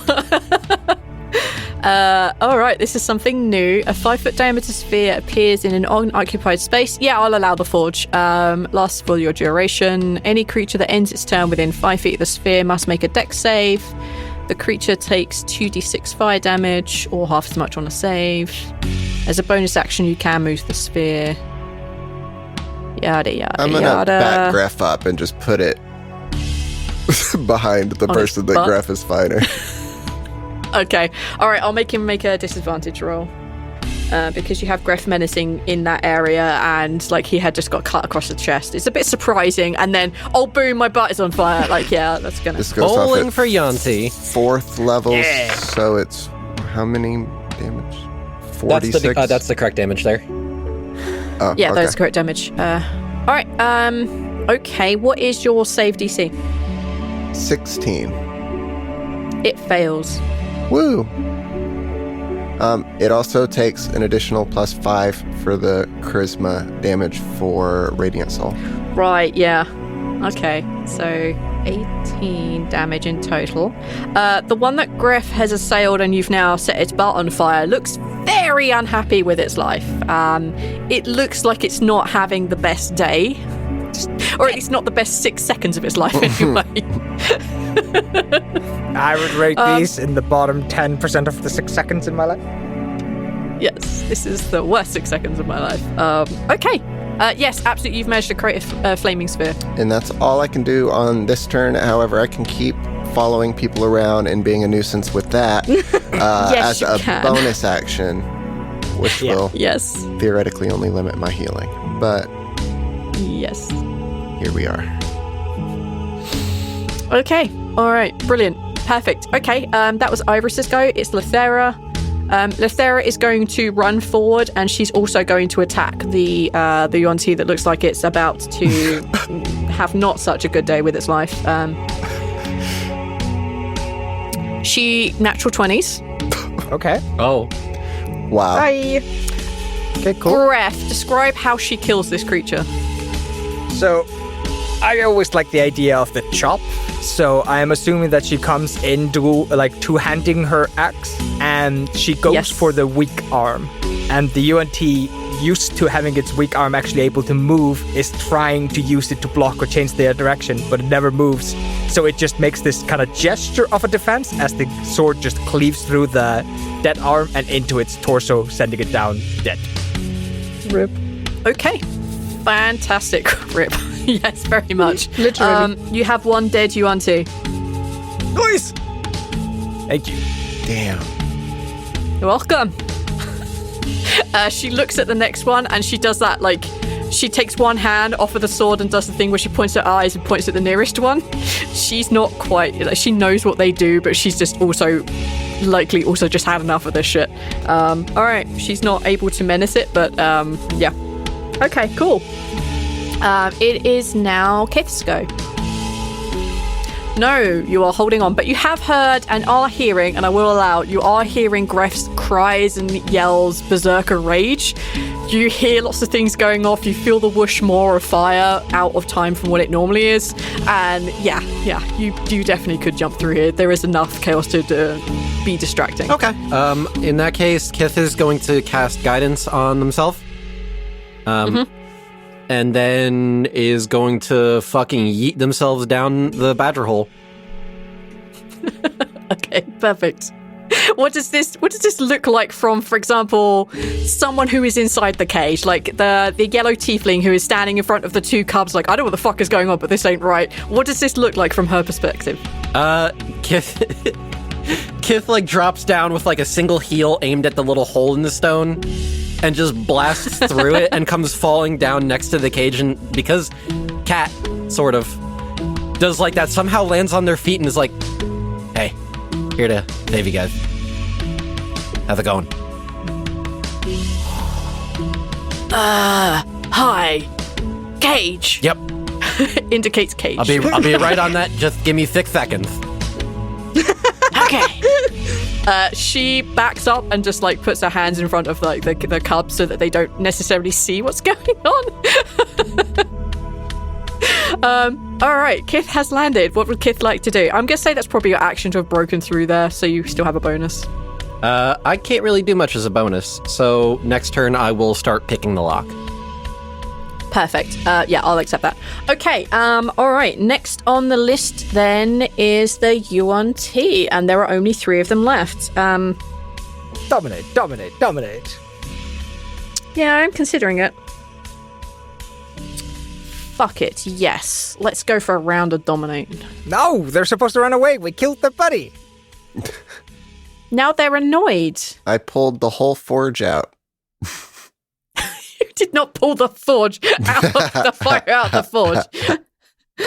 That did not happen, dude. All right. This is my room now. No. You're fired.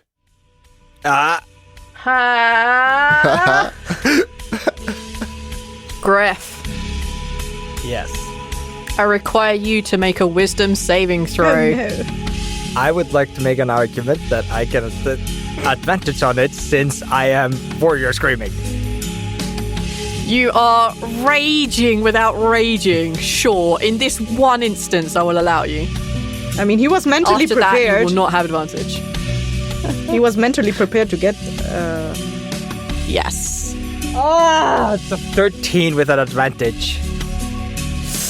You fail, good buddy. Too bad we don't have a paladin or anything. That would have been real helpful there. Oh no, that would have been real helpful. If anyone give him guidance or anything. No, guidance wouldn't work on that. That would be resistance. Good. All right, good to know. Okay, the one that is closest to you now that you have a dead one in front of you, let's say he's off to your right. He looks at you and he says, I get like a whole sentence, right? Kiss my ass. No. Not in front of the children. Make some pancakes. Go make pancakes. They look at you and he says, seems reasonable that you'll throw your sword into the flames. Oh. Yeah, no, that's totally reasonable. Yeah. Okay.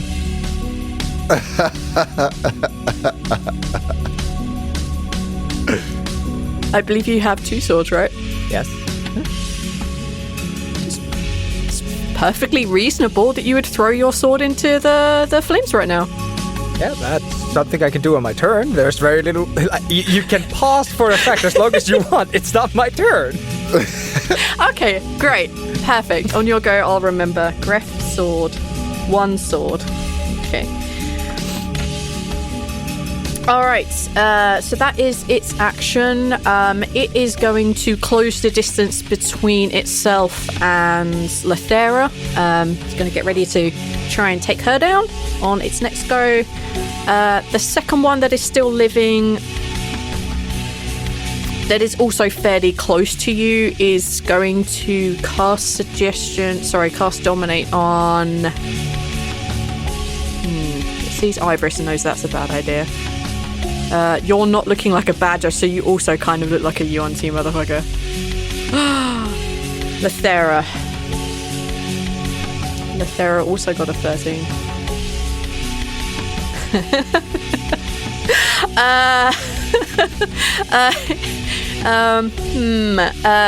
The Yuan-Ti looks at her as it closes the distance to her as well.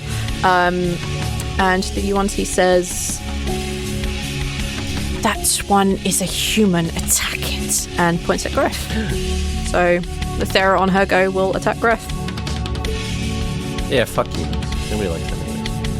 Yeah, they're lame. Boring. And the third one is going to try and make a run to the exit. It basically makes it as far as the door. As like the tunnel entrance that would lead back towards like the trench that you guys were in formerly. That's where it's making a run to. It seems to have made a decision that it is fucking off. Tawree standing in the door with her spoon. She will get over to that area with the goddamn spoon. I love it. Actually, I think you can. It is in fact Tawree's go. Yeah. I believe you can. I believe that you can teleport between shadows, right? I don't know if I have that yet. You do, because we talked about it last recording session. Because you're a shadow monk, you can just go poof. Yeah. But how much shadow are there in a forge? A lot. Well, there would be a lot. In the kind of corridor area, in the tunnel that leads back towards like where the trench is, there would be plenty of shadows in there, and you could back up into like the kind of corridor that you just came through and teleport between those 2 areas. That is something you could absolutely do. Okay, sure, let's do that. I mean, the distance is a little bit further than I think you can do, but fuck it. Like, this is just too funny that you just appear out of the shadows in front of his face. So the idea Isn't there a is Mortal that... Kombat character that does that? Yeah, I think so. Yeah. So the idea is I see them running at me, I take a step back into the hall, wait until they come, and then appear behind them with my spoon and beat the shit out of them from behind. So there's so you guys, for example, are coming on like the south side of like the circle, and it is trying to run away to the north side of the circle. You, because of being the monk that you are, can teleport from one side to the other by using the shadows. So as it is trying to flee north, you can teleport from the shadows where you are in the south to just ahead of it. So it runs into you. So that is something you can do. Okay, yeah, let's do that. I think it might be a bonus, but I just need to check. It is a bonus, and it is technically 60 feet, but this is your kits, so yes, in this occasion, I'll allow you to do more than the 60 feet you're allowed. Tawree limit breaks. Tawree limit breaks. There are children at stake. Mother Twins, rage! and you have to get them, so you get twice the distance. You have twice the motivation. So in this one instance, I will allow you to teleport further than you should be able to, just because it's right for this moment. You make it to the other side as your bonus action, and you can see this Yuan-Ti running towards you now. What do you want to do?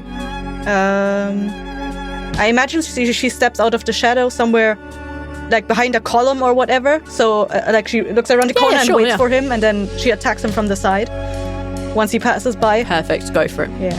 Yeah, absolutely. You can just beat the snot out of him now. Come on, wooden spoon, do your thing. Oh, 23 to hit.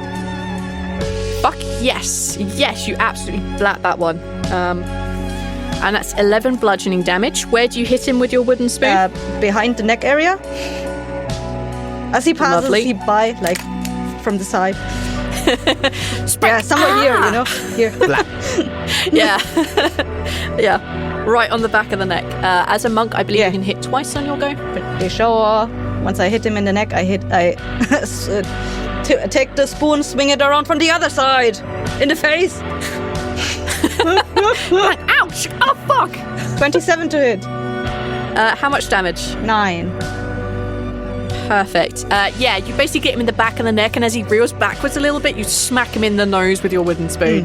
And I think I can... Beautiful. Can I not do a third one? With a key point or something? Oh, wait, I you already used took your my... bonus action to teleport. I just realized Yeah. that. Okay. So you basically only actually have a move left, but because you moved further than you should, I'm taking that out of there. So That's fair. that's fair. Yeah, you have effectively managed to stop him running any further. You are very much in the way. Okay, at the bottom of the round, it is the female tiefling, and The one that's with my kids? she will... Yeah, the one that's protecting your Damn. kids, yeah. I just need to check something. Your gods are It's with been a while you. since- Yep, pretty much. Okay, I just need to check something. Give me a second. What if God was one of us? Okay, what you see is as she realizes that she has a connection with her deity once again, you can see that her eyes begin to glow, and she doesn't have a symbol. She doesn't have anything to focus her magic through. So she puts her hands together and she looks down at the ground, and you see her drawing a symbol in the dirt on the floor. And you see very quickly she has managed to draw what looks like a fist with an eye in it. And she looks up and she throws her hands forward, and you can see like this magical barrier forming itself around Greff. And Greff, you receive Shield of Faith, which is a +2 to your AC. Thank you. Shave. You're welcome. Oh my god! Oh my god. What? You will get +4 to your save. What? Why? She's a paladin. Oh, fuck. She's a paladin. All right. Are we within the range She of a this paladin. person, though? Yes. I'm going to say that all of y'all will be if you're fighting near like that area. All right. No, don't be near Also, me. it's been repressed for a while, so Don't be near me. That's bad. she's right in front of you. No, I'm saying them. Wait, I think she's 30 feet, right? There were Yuan-Ti to kill over there, so Yeah. Okay, in that case, it would just be Hi. Kith. Hey, yeah. Kith is the only one who get the +4 to the auras, but you might need it. Sweet. Wait, what? Okay. +4 to your saves because you're the only one in range. The rest of us start aren't. closing some of these goddamn capture sheets down. Yeah, not yet. Not until her cage is broken out of. Working on it. All right, that was her bonus action. She doesn't really have much for an action right now. You can just see that what she's trying to do is just... No, I'm going to say her action was to draw the symbol, like a way to focus her magics. All right, top of the round, Greff. all right. Greff is gonna take one look at Orcan Carved and just calmly chuck it in the big ball of fire right in front of him. Don't you have 2 swords? I think you said only, isn't it? One, didn't you? Yeah, you're right. Sword. I do believe I missed that she nest said there. sword. Yeah, he said sword. Yeah. So whoever gave me that command is now going to regret not saying swords. Because I'm charging at them with one sword held high. Oh no. Yeah, I'm gonna like run towards whoever commanded me earlier, and I'm just gonna two-hand them. Okay, go for it. I don't have a special thing set up for it, but I get a +1 to hit and +2 to attack when I +1 to attack and +2 to damage when I dual wield my. Yeah, that I believe comes from your Callanmore knowledge. Yeah, so that's a 17 to hit. Just about hits. All right, and that's 11 slashing damage as I bring my sword down on them. Yep. And then I have multi-attack, so I'm gonna hit him again. 25 to hit. Yes. And 11 damage. Yes. Those were not impressive rolls. No. But you yeeted Orcan Carved into the blades, into the flames? Yeah, I just no, not the flames. Just a giant spear of fire that I know that Ivoris made. That is true. Yeah, I'm not I will allow bullshittery. You hear Orcan Carved bounce on the floor. Yeah, no, like if I know some of these things are like magical forges and shit like that, and then I have Ivoris's fireball. Like, yeah, I'm gonna go for Ivoris's fireball. Okay, fair. All right, fair enough. Okay. Yeah, you yeet your Orcan Carve to the ground through the flames, which nothing happens to it, and you go ham on the one that gave you the order. Perfect. Okay. Is that you done? Yeah, I don't have anything to do with my bonus action, and I'm not action searching yet. Okay, that's... didn't you use action surge in the last fight? Yeah, but you gave us a short rest. I'm a fighter. Oh, you get that back? Oh, we get nice. almost everything back on a short rest except Indomitable. Yeah. Okay, Ivoris, it is now your go. Ivoris is going to, as a bonus action, move his spear 30 feet over to another Yuan-Ti. I guess, is there only just the one that Greff is fighting and then the other one that's run away? So there is one completely untouched Yuan-Ti. Okay. And they're kind of like, let's say on the other side of the forge, and they're making their way towards Lethera. There is the one that Greff is aggressively fighting that you can see, and one is basically out of your range because you can see that Tawree is beating the snot out of it with a wooden spoon. Oh, yes, that one. Okay, I'm going to go for the one that's on their way towards Lethera. Yep. Moving the flaming sphere over there. Third, as long as it's 30 feet. I believe it has to make a dex save, right? It does get to make a save. It fails. Then it takes 10 fire damage. These are low fire damage rolls. Plus I like it. Plus 5, so 15. I like that less. Carry on. Yeah. Less happy by that one. Can I catch up to that one, actually? Yeah, absolutely. You still have your move and your action. It's only a bonus to move your sphere. Yeah, I'm gonna get up on there and just be a nuisance.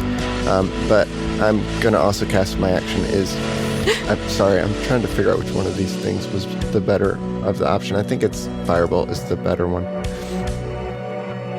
It's a 15 to hit, so... That hits. Ooh. Roll an extra d10.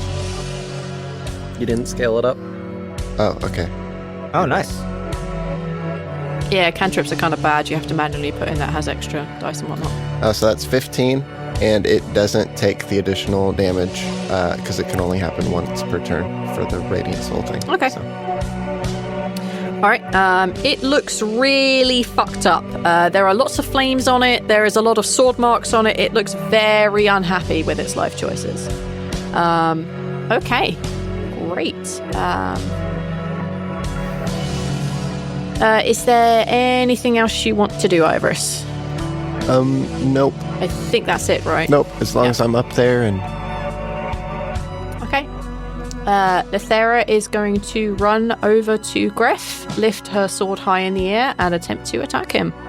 All the time saying, "No, I'm so sorry. I'm glad I took away your Orcan Carved. Shite, I don't want to hit you." She gets a 9 and completely whiffs. Traitorous second bitch! hit. No! She lifts the sword high at you, calling her a traitor, and brings it down hard on the back of your head.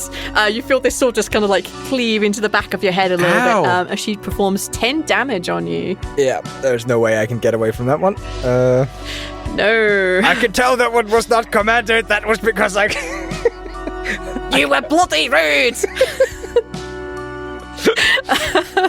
That language is unnecessary. As a move, she is going to try and catch up with the one that looks completely undamaged. She kind of thinks that you maybe have the one that looks like he's burnt to death and cut up to pieces. As she runs past, she kind of does that thing where, like, she lets go of the sword with one hand, like, lifts her shoulders as she's running, like, shrugging, like, I'm sorry, and heads out towards the other one. So she is in its face. In your face! One that looks complete undamaged, yeah. So sorry, Greff. So sorry. This is what the Yuan-Ti do. Hello. Yep, this is what they do. Kith, it is now your go. All right. Kith is going to take out their thieves' tools and with expert precision start going at that lock. Sleight of hand, please. Or thieves' tools check, whichever. I was about to say, because one of those I have expertise, the other one I don't. Yeah, it's basically either way, it's whatever. I'm going to roll that guidance that I did earlier. Okay, 17. You put the tools in the lock and it's just... You just can't get the tumblers to move. Ah, fuck. They just seem to be, like, beyond your skill set right now. Like, or you just have to give it another go. Oh, that's an action. But that was your action. Yeah. Fuck. Okay. Kith is just gonna have to keep trying and just... Sorry, this is really hard to do while in the middle of all this. Could check the That's okay. dead Yuan-Ti for keys or something. That's a good point. That one there had keys. And the tiefling points at the dead Yuan-Ti. Thank you, Cassie. Oh. That's genius. That's okay. That's a good idea. Kith will go running over to the body. Yep. It's fairly obvious. There's, let's say, a convenient key ring with a half a dozen keys on it. It's fairly obvious which ones belong to the cells. It's just picking the right one. So it's going to be a 1 in 3 when you go back with it. Okay. We'll figure it out. Okay, you have keys. You have used your move. You have moved your action. Anything you want to do with your bonus? Yeah, Greff kind of got his ass hit a little bit. So, bonus action healing word. What's the word? Dodecahedron. Bird? No. That's too obvious. I'm not doing obvious. Cockers aren't real. We've been over this. What for should No, have it's all one word. It's just get good. Get good. Get good. Get good. Yeah. There you go. Get good is the name of a mushroom. That would be perfect. We can use it all the time. Then. Greff, you get 7 HPs. Thank you. You're welcome. That was a high roll, wasn't it? Okay. That was. All right. If that's the end of Kith's go, it is now the surviving Yuan-Ti, of which there are 3. Let's deal with the one that is trying to flee and has bumped into Tawree first. That one has a major headache. You booped its snoot. Okay, the one whose snoot you booped, you can see it lift its claws and it's going to slash at your face as it turns around to deal damage. At the start of its go, it kind of roars, or correct, Greff. At the start of it go, it just hisses really angrily at you, so like the fur stands up on the back of your neck. I growl back. As it goes reckless. Reckless! No! No! I don't know what that means, but no! Basically means it gets advantage on all of its melee attacks. Rah! Sorry. I don't know how to make that sound menacing. I growl back. Neil will get it later. Yes, it was like that, but a snake version. Okay, 15 versus your armor. It did not do that. No. Okay. It basically tries to slash at the other side for exactly the same fucking roll. Okay. Tien, you gave me dodgy dice, and by that I mean it benefits the story. Being that neither its claws seem to be doing the effing trick, it kind of snaps at your wrist with its mouth.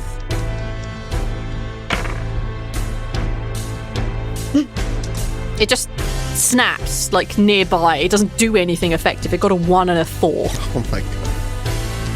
This Yuan-Ti is the worst. Maybe that's why it's running away. It knows it has not a chance in combat. It knows it should not be here. It also just got a concussion. Yeah, I also just got smacked in the face. All the senses are gone.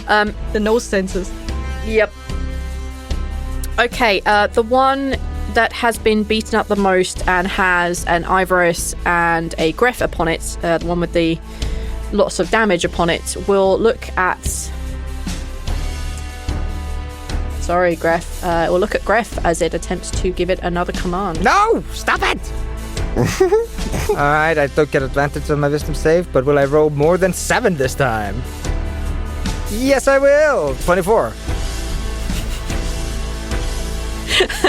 It looks at you and it says, Throw your other sword into the fire. What a wasted feel turn. no compulsion to throw your sword in the fire whatsoever. It's not even specifying the fires anymore. Like, come on, bro. No. You're Yuan-Ti. This is like your gimmick. You should know how to do this. Come on. Yep. The one that is mostly unharmed, that has Lethera running towards it, will look at Lethera and say, I think someone like you should be going home, shouldn't you? and she is going to have to roll a wisdom save. I think these Yuan-Ti are very obsessed with homes. Don't they have a home to go back to? Is that why they want to make everyone go back to their homes? It makes most people go really far away. They just didn't realise with Greff how far away that was going to be. She got a 14. She just see her turning her body and begin to, like, she's clearly about to make her way out of this place. All right, then. It is now, after there goes, that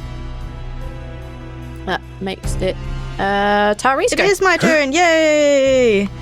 Yeah. So as the guy tries to take a snap at my wrist, I dodge out of the way and bring my spoon into the position to try and get that spoon hit it like in the mouth. Yes. Yes. Here comes the train. Into the open maw. For 28. 28 to hit. That's a natural 20, Cassie. Oh. Okay. 11. Oh boy. Plus 2? I don't know. Where's the plus 2 coming from? Is that crit? Something? So the plus 2 comes from, it comes from having to roll a second die, Okay. so it automatically works out the extra damage for you. So you do 13 bludgeoning damage as you crit it in the mouth. Fair. That's what you get for taking my kids. It seems super unhappy at life. You have a second attack? Is my spoon stuck in the mouth now, or? No. Like you just boot it in the mouth, and it's just like you can see it beginning to bleed. It like spits a fang out. Like it's not happy with its life right now. I imagine he's like reeling back from that attack, so I take the back end of the spoon and ram that into his ear. This area, the solar plexus area. In the sternum. Yeah, solar plexus. Yeah. Go for it. Go on, stab him with the spoon. 27. Yeah, that one hits. 11. That 100% hits. He doubles over in pain. As a monk, your bonus action can also be to smack him again. I'm imagining, is there lava around this forge? Because we were talking about fire this whole time. Can I knock him into a fire or something? No, there isn't. You can't see lava. The only source of fire is coming from the forge. Okay. You can see it glowing, and every minute or so, you just see a jet of flame coming out of it. Then I guess I'm just gonna... You are unfortunately too far from that. Okay. Just gonna hit him again with the spoon. Where do I hit him? In the throat. Go on, just jab him in the throat. Let's do that, but with the round end of the spoon. Go for it. 18. Yep, that hits. 7 damage. Okay. He looks as unwell as the guy who is on fire inside the forge. You can now spend a key point to have a fourth attack. Oh, okay. Yeah, let's do another attack then. I'm running out of ideas how to attack him, so I'm just gonna bonk him on the head with a spoon, I guess. 16. That hits. As close as damn is to swearing, how do you want to kill him? I guess I just bonk him really hard on the head, and he goes down. Yeah, you just hear like a crack from the skull, and he just hits the ground, completely dead. Jesus. You have taken one out. You still have a move if you would like it. Like, what's... I look across the room and see, like, I want to know what the situation is like around my kids.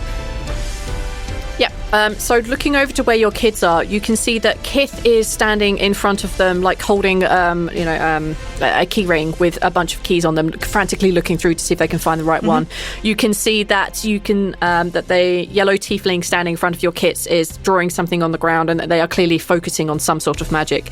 And your two, like, kits are basically just holding one another, just like shielding each other's eyes because they've been told not to look at the damage.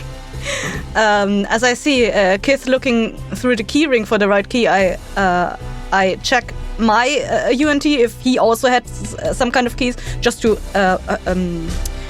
accelerate the process of freeing all the prisoners. Yep, they do also have a keyring. They again have a variety of keys on them, but 3 of them are very obviously belonging to the 3 cages that are here. Yeah, I take that and start making my move back to the other people. Yeah, you can like basically make it back into the room. The closest Yuan-Ti to you looks completely unharmed, and you see Lethero is holding a sword, looking a little bit bewildered, like they don't really know what's going on and they're being forced off in a different direction.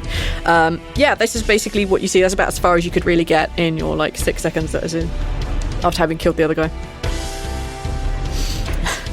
Boom, dead. Killed by Spoon. Okay, the tiefling. Is gonna be nice to us? Yeah, probably. The tiefling lifts her hands and, still focusing on the spell that is on Greff, one of her hands pointing at Greff and just holding it there. You can see her making a complicated arrangement, but her eyes keep flicking down at the focus she has drawn on the floor. And you see this dark necromantic energy fly out from her hands and hit the Yuan-Ti that looks completely undamaged, as it has to make a con saving throw. Ooh. It fails, and it takes... I can't be bothered rolling this many dice. Too many dice. She throws a hand out and she casts Blight as she does 54 points of damage at it. He's a lot of That's a high-level paladin. Yep. Yeah. You will find out who she is later.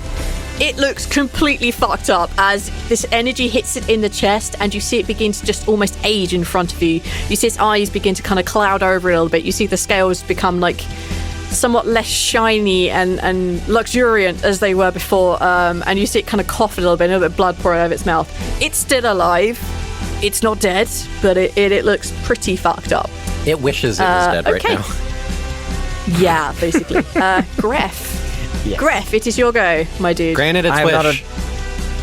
I am not under any effect, so the Yuan-Ti in front of me is just gonna eat some sword hits.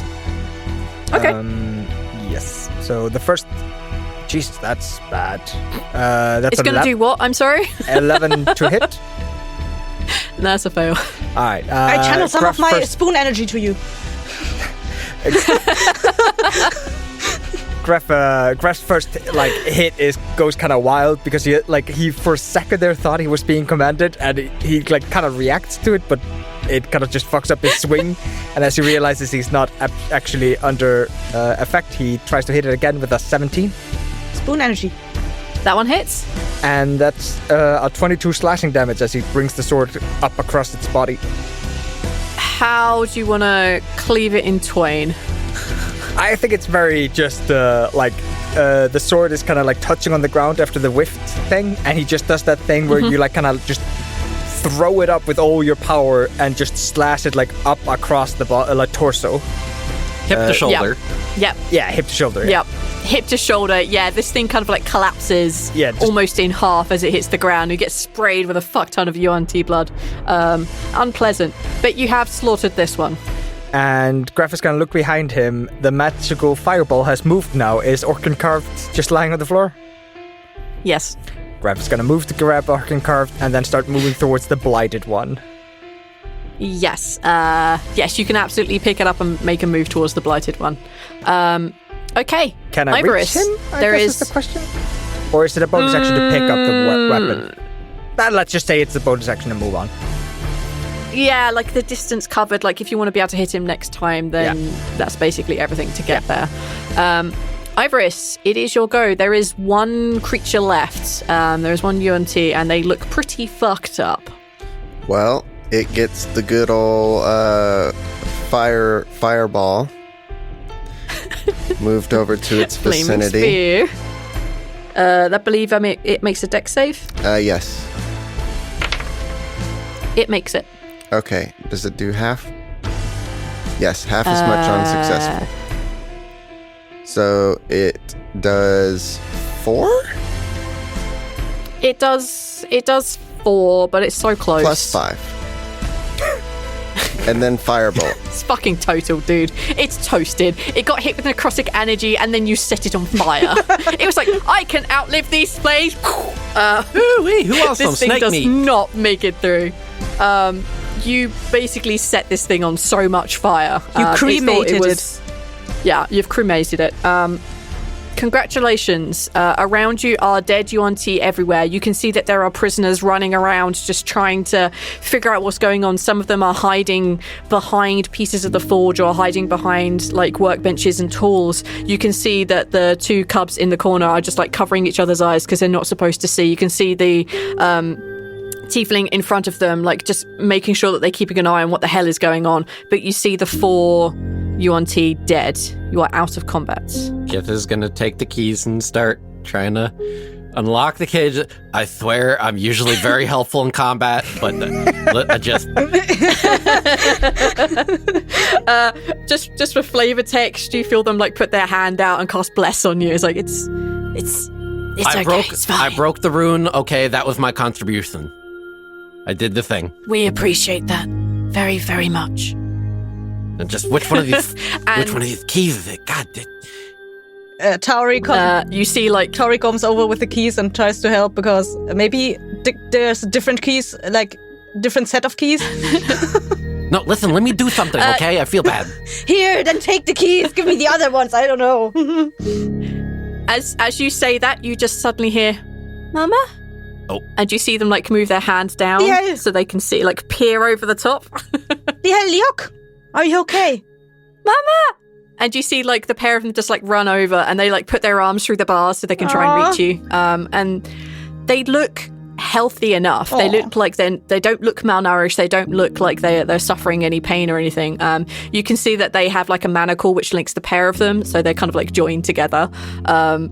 And you see like as you run across and like the two kids like put their arms out, you see you see the tiefling look down at them, look up at you, and it's obvious to her that you're clearly their mama, and she just takes one step to the side. But yeah, they look totally happy and healthy, happy-ish but healthy. Tawree gets. What was that sound? Yes, kadunk. Kadunk. Yes, kadunk, as you hear like the lock undo. And Zurissa just kind of like pulls it open, and the two little kids like they just Tawree basically rush over and jump kid on you. aside and takes the kid. Oh, God. He like bounces backwards, like butt almost hitting the flames, sort of thing. Yes, picks up the two kids just basically just run up and just jump on you and just like hug you like very, very tightly and like, Mama, are you two all right? Mama, there's a dragon here. Yes, a dragon. Yeah, there's a dragon underground. You've seen it? Yeah. You. They took us to the dragon, and the dragon looks like it's been in prison like we are. Have you? Mama, how did you find us? and they just like really hug you very tightly. I had help. From Ottrup. She looks around and you can see the bunny is kind of like sitting on its butt looking at you. It just kind of like tips its head looking at you, and you can see that its eyes are glowing like a really kind of like really dark bluish purplish color. Remember the creatures that came out of that rift thing in the forest? Mm-hmm. It's one of those. They're really scary. They're not as scary as we thought they are. At least not this one. This one helped me. It helped me find you. Then I guess it's the best, Bunny. We knew you'd come get us, Mama. We knew you'd come save us. Of course I would come save you. Mama, we have to leave. Yeah, we will have to free all the other prisoners here, and then we will figure out a way to leave. Okay. Can we free the dragon? Why do you want to free the dragon? They kind of like, as a pair, they kind of look down at the manacle that is linking them and look back up at you. And the elder says, because it shouldn't be in prison like we are, Mama. Tawree nods and she turns to the other people in the room. I assume everyone heard that. Yeah, like everyone was able to hear it. Pin drop. There's still flames going off every minute, but pin drop, yeah. If it's super quiet in the room, then you're definitely hearing Greff's feet run as he's running towards one of the doors to kind of close it and start barricading it up. Assuming the rest of the team is doing something equally helpful. Yeah, Lithera turns around after running for 6 seconds and starts picking up stuff. But you can all hear this. This is very quiet. I say to the kids, we will figure this out after we've freed all the prisoners. At least have a plan what we are going to do next. Okay. Right. Dragon. Yeah. Can we leave it down there for a little bit first? Why? How long? I kind of have to do a thing here with the forge, and if the forge isn't on, that kind of makes it really hard. We are at the forge now. You can do whatever you wanted to do now. Are you, And you see, the younger of the two, look over at you, Kith, and is like, Are you the one with the mushrooms? Yeah, you want some? I have some good mushrooms. They're tasty. No. We They are tasty. Mama, we haven't told you everything. What did you not tell me? We both sometimes hear this lady talking to us, and she helps us make things, and she's gonna help us make some things for some important people. And Zarissa's been looking after us, and they kind of indicate the tiefling. And we have to make things for her and her friends so that they can be powerful and save the world. What kind of person have you been? You've been hearing voices? Yeah. Why have you never told me that? What has this been? The older one just kind of shrugs a little bit, and he says, I was worried. I was worried that you wouldn't believe me or think I was being silly or something. I'm sorry, Mama. How long have you been hearing these voices? Couple of years since I've been able to walk, and I got lost in the forest that time. Well, considering that there are people in this party that apparently also hear these voices, I do believe you, but I don't think I would have believed you back then. But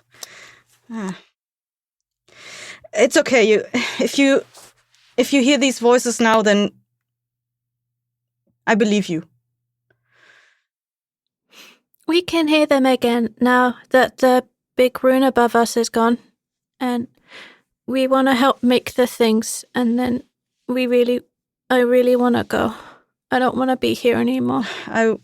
We will return to our village, but I think we need to make a plan first. We need to get out of here. There's a lot of people in this room that need to get out of here, and there are still a lot of Yuan-Ti outside. And I don't know. I mean, if we do all the things and then release the dragon. That's a pretty good escape plan as, dragon. You see their yellow tiefling just kind of like smile, like, Yeah, that's a pretty good plan. If at first you don't have a good plan, just overwhelming power. I mean, I owe Ottrup help with the dragon. He did say that he wanted to know more about dragons, so perhaps this is a good way for him to figure something out about them. Whatever he wants from them. Right.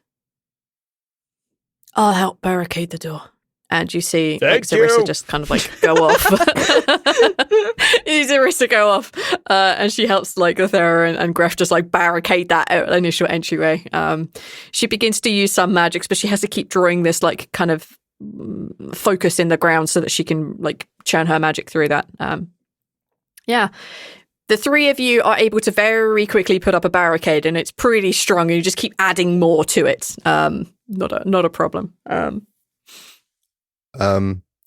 Ivoris was kind of sitting back as you were doing your thing and kind of watching and kind of like satisfied he'd helped.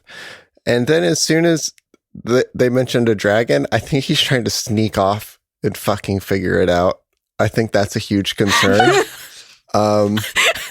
You are not wrong, sir. Yeah. Now he is under the impression that he's going to have to be the one that says, no, this is a terrible idea. But he also has the question of, is this the one that they saw in Symphona? So he's going to try to go down more as they suggested. Yeah, there is actually, out of this, like the forge area, one of them is being blocked off, and that's like the entrance, like to the rest of the mines and out of this place. One of them is the passageway that you just came down from that led up to that kind of flue area. And there is a third one that had yet to be explored. And if you kind of like dip in there and have a look, you can very easily see that this begins to like bend and warp its way downwards. This pathway leads down to somewhere else. Okay. Okay. He's going to start going. Yeah, he doesn't want anyone to like. He's a Yuan-Ti. Like they have a thing with dragons. Like he kind of wants to. Yeah. He trusts his own judgment and knows that he's not going to like give in to the dragons like temptations of power or demands or anything like that. He doesn't trust it, but all right. He knows that no one else is going to trust him to go down there and do anything, so he only trusts his own judgment with it. He wants to go down. Yeah. You both probably know where he's gone. I think Greff is too busy, to be perfectly honest. Okay. Okay. All right, let's deal with the chaos that is going to be Ivoris. You head your way down. Nobody has spotted you. Maybe a few of the other prisoners seen you like saunter off, but they've seen you help them, so you kind of get a free pass on that. As you make your way down, you find that the area is getting hotter and hotter, like almost unbearably hot. And you find yourself at the bottom of this spiraling slope. And at the very bottom, you see that as the ground levels out, you can see that there is evidence that the ground itself is very hot. You can see that this has been repeatedly flamed over and still is. About once a minute, you feel that very hot gush of air coming up. And as you step down into this area and have a look, or you can use your wasp, it doesn't matter. What you see before you, in chains, is a large whitish dragon. You can see that it is got kind of odd scales on it here and there. Some of them are coloured red, some of them are coloured green. And you can see that once a minute, you can see this bright flash of purple coming from the chains. It flashes then into its eyes, and you see it gout out a burst of flame. It looks exhausted and tired. It's okay. It's patchy in color. Yeah, so most of it is white, but there are odd like scales here and there that are red and green. Okay. That's a curious thing. Okay.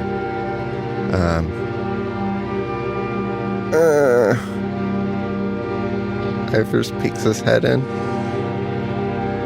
but I'm not putting my body on the other side of the wall. I'm not going all the way out. I'm going to say it's safe to assume that you wait until just after the burst of flames so you don't get set on fire. Yeah. Okay, good. As you kind of like pop your head in afterwards, you can see this dragon just looking miserable. Just all 4 of its legs have been changed. You can see that its wings have been manacled together. And it just looks exhausted. And as you kind of like pop your head in, you see its eyes very slowly turn towards you as if they just spotted you on the periphery and don't quite believe you're there. How long have you been here? As it opens its mouth, a huge gush of flame comes out again. But you managed to duck enough. You know it's coming. And as you kind of like look out again, it just says, yes. And you haven't left, so that wasn't you in Symphona? No, obviously not. Ivoris looks confused. Confused? Because that means there's 2 V. And that's 2 more than Ivoris had hoped. Also looks a little confused as it says, Another dragon. I was led to believe I was the last. and then it kind of like a flash of light in its eyes goes again, dark back time as it gets out a bunch of flames. Yeah. The Yuan-Ti weren't tempted by you at all. No, this menace, this blissful eclipse. Nearly a century they have been here. Longer, perhaps. Now free me, mortal. Okay, and what are your intentions? I will seek out the woman who chained me here, and I will rend her limb from bloody limb.